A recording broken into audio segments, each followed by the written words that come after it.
bronzen beeld terug in Grote Straat. Gebouw Stichting Odeon bijna klaar. Het is vandaag 18 maart. Dit is het Pelemaasjournaal. Zwemmer Dion Dreesens heeft in zijn huidige verblijfplaats Charlotte in North Carolina deelgenomen aan de Speedo Championships. Dreesens dient komende maand op het NK de kwalificatietijden voor het EK in Berlijn te behalen. Op de 500 meter vrije slag wist hij zich op het laatste moment los te zwemmen van de rest en met een ruime voorsprong het goud binnen te halen. Zilver verdiende hij op de 200 meter vrij, net achter het Amerikaanse icoon op zwemgebied Ryan Lochte en tegenwoordig teamgenoot bij Team Elite van SwimMag.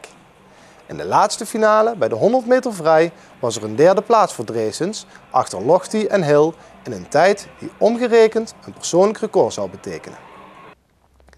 Het beeld, de opstandige man en zijn bedroefde geest, komt terug in de Grote Straat. Enkele jaren geleden werd het bronzen beeld van zijn sokkel gestolen.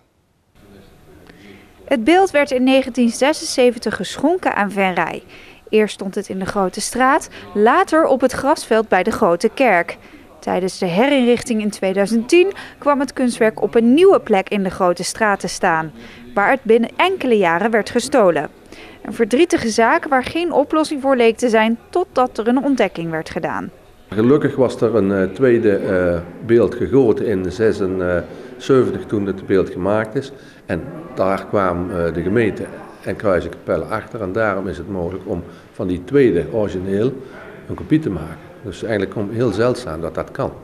Waar komt het te staan?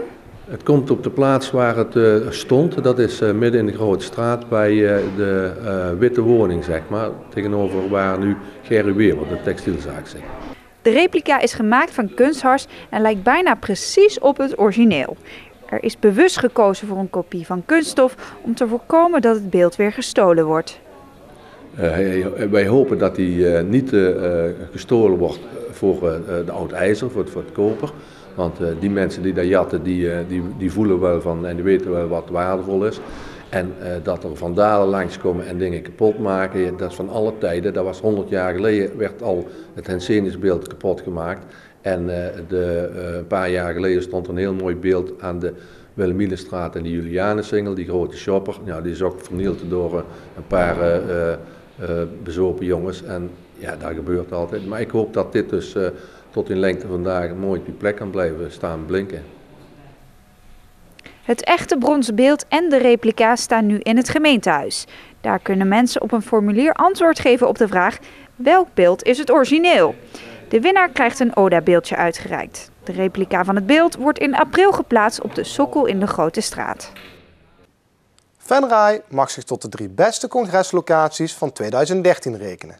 De Limburgse locatie van Evenementenhal won de 3e prijs van congreslocatie van het jaar tijdens het jaarlijkse Meetings Business Event in Doorn. In totaal waren er 22 locaties genomineerd die werden beoordeeld op de criteria ligging van de locatie, bereikbaarheid, inrichting, catering en service. De toekenning van de awards werd bepaald door stemmen, de gemiddelde waardering vanuit de stemrapporten en door een deskundige jury. Het heeft een tijd geduurd, maar het is nu bijna zover. De nieuwe locatie van de muziekverenigingen MMSK Sint-Petersbande en Euterpe, die samen Stichting Odeon vormen, is bijna gereed. 26 april gaat hier de eerste repetitie plaatsvinden. Een jaar geleden werd begonnen aan de renovatie van het gebouw. Helaas liepen de werkzaamheden toen flink vertraging op. Op 13 mei zijn we begonnen, officieel met de sloop. Maar toen hebben we even pech gehad, asbest in het gebouw en nog wat meer tegenslag in het oude gedeelte. En in feite zijn we met Venrase Kermis, of de week na Venrase Kermis, zijn we pas officieel gestart met de bouw. En ik moet zeggen dat het toch in 6 maanden, even kijken, 7, 8 maanden helemaal klaar is. En dat is in ieder geval een pluim voor de aannemer die het gedaan heeft. Beide verenigingen popelen om gebruik te maken van de nieuwe locatie. Ze hebben al een hele lange tijd het vooruitzicht op een nieuw gebouw.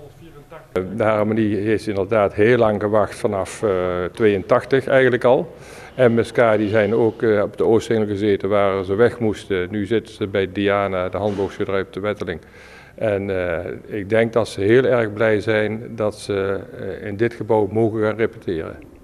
Het gebouw aan de Hoenderstraat heeft een totale metamorfose ondergaan en is een stuk uitgebreid.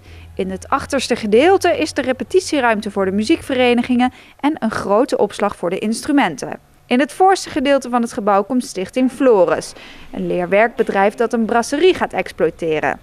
11 mei is de officiële opening van het gerenoveerde gebouw. Dan is iedereen uitgenodigd om een kijkje te nemen.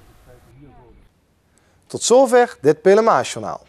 Tips kunt u mailen naar de redactie. Deze uitzending wordt herhaald tot en met woensdag 6 uur 's avonds. Donderdagavond staat Pelemaas TV in het teken van de verkiezingsuitslag. Weer of geen weer, bij ons is het altijd vakantieweer. Aankomende nacht is het bewolkt en zijn er tijdelijk perioden met lichte regen en motregen. Er staat een matige wind. Later komen er opklaringen. Morgen overdag blijft het droog. Tijdens zonnige perioden wordt het zo'n 15 graden. Ik wens u nog een fijne avond en tot donderdag.